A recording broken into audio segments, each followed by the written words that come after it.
If you're wondering about the cat on my shoulder, my girlfriend is a vet student. They gave her temporary tattoos, so she has a dog one for him, for Hero, and then I got the cat one for Figaro. And I sent a photo to my mom and she thought it was a real tattoo. So that's what this is. Hi everyone, my name is Tia and welcome back to my channel. I have been reading recently. It's the end of April. I've accumulated about 10-ish books that I want to share with you guys. Let's get started. This feels like so long ago, but in the beginning of March I read If You Could See the Sun by Anne Liang. This is a paranormal YA. I wouldn't call it fantasy. There's a mystic element in the book. So it's like a YA, mystical, academic, enemies to lovers. I really enjoyed it. I really loved the main characters. One, I'm Chinese, so it was just so refreshing to see a character that I could relate to, even though she's in a school in Beijing. It was just so nice seeing a Chinese strong female main character. And Henry's just like the sweetest guy. I think they're a really good fit, and you kind of get to know Henry like outside of the relationship, which is what I like. Seeing Alice's relationship with her parents honestly made me tear up a little bit.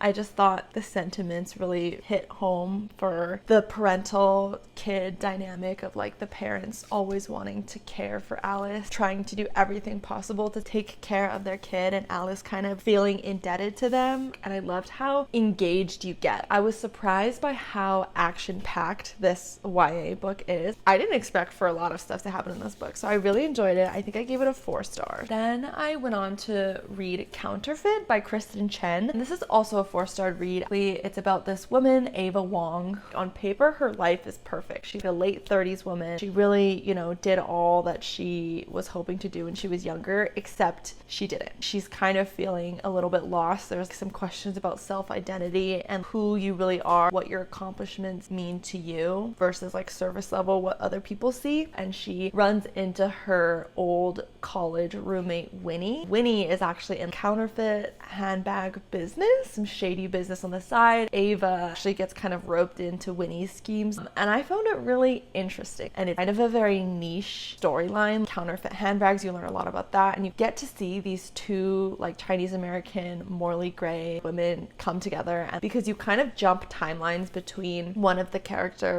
talking to a police detective. She's essentially explaining what happened in the past, so you have a sense that like something bad happened, but you're not really sure. The author definitely played up racial stereotypes, but she did it in a way that was purposeful, and you could tell that there was no malice behind it, so you have to go in with an open mind. But overall, I found it enjoyable. Okay, and again, I fell out of my romance reader era, so I've been trying to broaden my horizons and get into like psychological thrillers, murder mysteries. So I started reading Something in the Water by Catherine Steadman, and I wanted to like this book so badly. It's about this engaged or newly wedded couple. They go on vacation to Bora Bora, and they go scuba diving, and they find something in the water.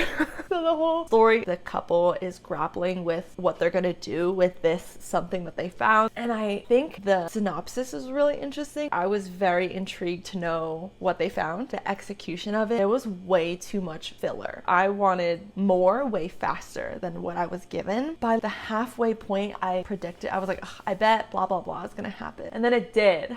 And I was actually so disappointed. I wanted to like it, and I was invested. You want to root for these characters, but they just keep doing some dumb shit and it pisses you off. I just didn't love how the story went. Maybe it was too predictable for me, but the fact that I did guess for this book and it did happen, I was like, meh.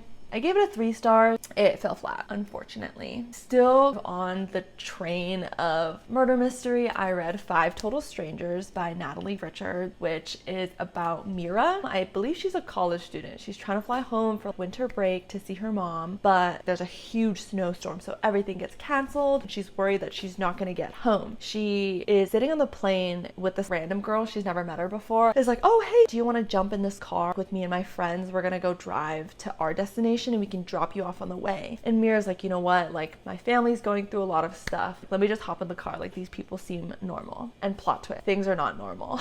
There's a lot that goes on. Things start to get stolen from people's bags. Everyone is pointing fingers at one another. You're not really sure whose fault it is, but I gave it a 2 star. It was just so nonsensical. It was so nonsensical that I was mad about it. None of it really made sense. If you've read it before, and I'm not going to spoil anything, there's this man with the yellow bucket hat. Why was that not ever resolved? There were just too many holes for me to actually enjoy the book. So now I started reading One of Us is Lying by Karen McManus. Gave this a 3 stars because it wasn't bad, but in the first 5 or 10% of the book, you can already guess what happened, who's gonna do what. It's like The Breakfast Club, but with murder. There are 5 high school students. They walk into detention together. Bronwyn is super smart. She's going to Yale. She never does anything wrong. Addie is super pretty. She's probably the prom queen. I don't remember if she actually was, but I wouldn't be surprised. Nate is the criminal. He's already in trouble for selling drugs or something. Cooper is the athlete. He's a super nice baseball player. And then there's Simon, who's an outcast. And then boom, not spoiler, Simon dies. Now the whole book is unraveling who killed Simon. But I feel like even the synopsis, they are so cookie cutter put into their exact roles, and they're so determined by this like one singular characteristic that you know exactly what they're gonna do next, why they're gonna do that next. But I liked the characters enough to finish it, so I gave it a 3 stars. I still would recommend reading it because I moved on to the sequel and I really liked the sequel. One of Us is Next. I liked how refreshing it was. It's not about the main 4/5 main characters from the previous book. You get new, fresh faces. It's not like the first book at all where you can guess who is behind whatever. And I loved that. Karen introduces a lot more characters, so you're always on your toes as to who's gonna be around the corner. I enjoyed this book so much more. I gave it a 4 stars. If you watched my last video, I got into like this very obsessive fantasy mood. And I got my copies of 6 of Crows, Crooked Kingdom. I think I haven't started these because I read Caraval by Stephanie Garber. I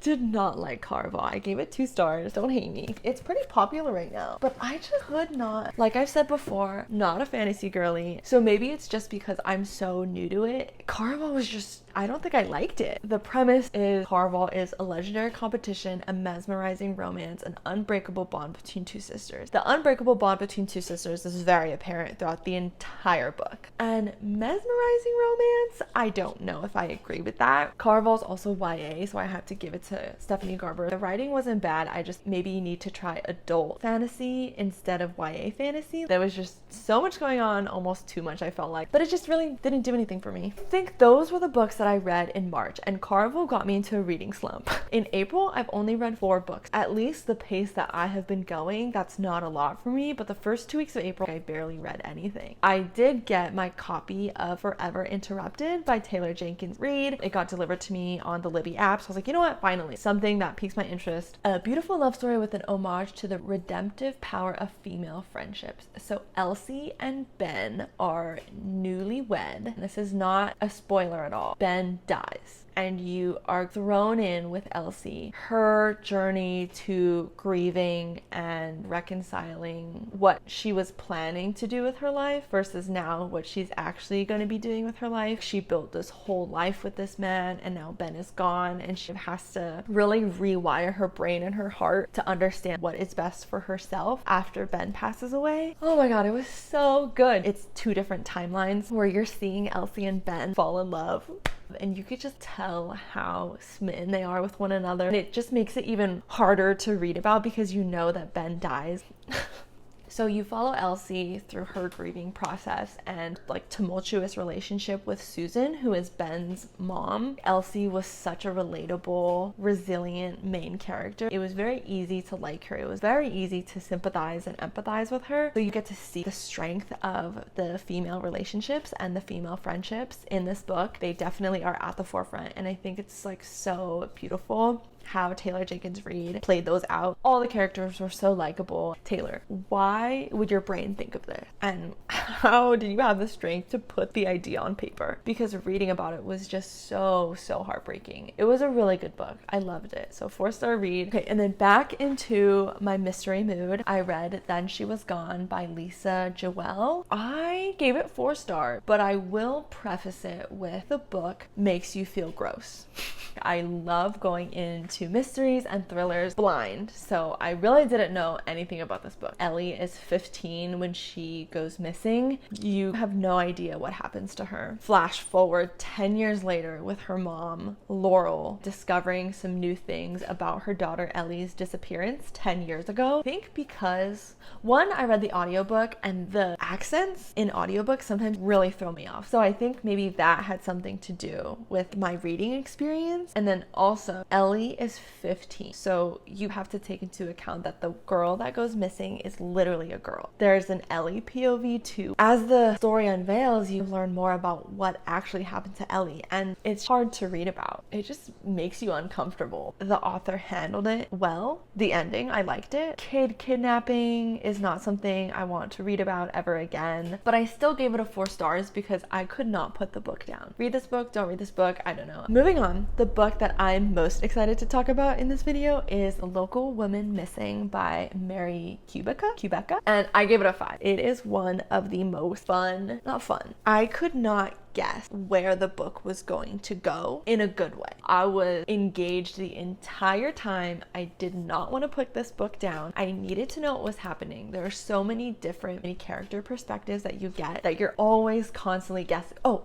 is that going to affect this person? Oh, this person know this person, so what's going to happen now? It was just such an enjoyable dynamic. The setting is like the suburban neighborhood. It's just so interesting seeing that community dynamic play out in a missing persons case. Shelby is the first one to go missing, and then 10 days later, Meredith and her 6-year-old daughter Delilah go missing. So that freaks out the entire neighborhood. They're not really sure, are these incidents connected? So that happened 11 years ago. You also get this timeline in present tense where you're learning about how the neighborhood had grappled with the missing cases of these 3 people. You are constantly shifting back 11 years later with 4 different POVs, and then you have some different POVs in the new timeline. I love how the author introduced so many distinct characters and very distinct tones, voices, perspectives of what was going on in that situation, but not in any kind of overwhelming way. It was really, really good, and the ending blew my mind.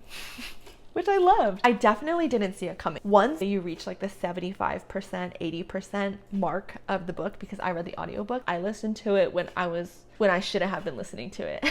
Because I just needed to know what was happening. Could not put this book down. So this is one of my favorite mysteries that I've read. Such a clever way to tell a thriller mystery. It was a great read. Because I liked Local Woman Missing so much, I decided to pick up whatever was available from the same author. So I picked up The Other Misses by Mary Kubica. And apparently it's a Netflix show. I haven't at all looked into that. I would be confused as to how this would be a show. I gave this a 4-star read because I was confused almost the entire time.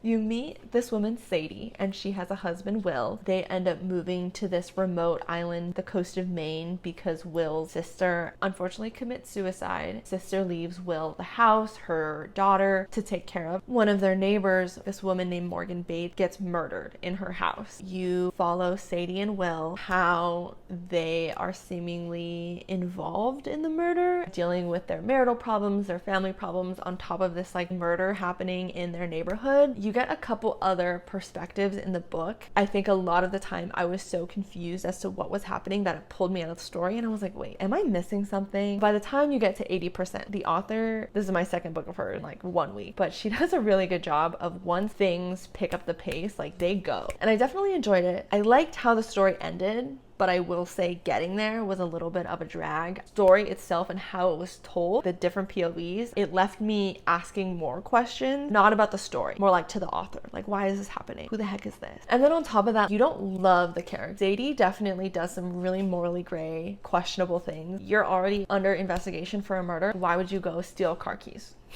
You're not helping your case. I like the ending, really wraps up the whole story, and you're left with all your questions answered. 4 stars. That's what I'll say. Local Woman Missing was probably my favorite book out of the 2 months. Not the end of April yet. I'm currently reading Happy Place by Emily Henry. I'm doing a reading vlog about it. I'm liking it so far. Okay, that are all the books that I read in March and April. If you have read one of the books, please let me know. If you agree with me, disagree with me, I would love to hear down below. Thank you so much for watching. I hope you have a wonderful rest of your day.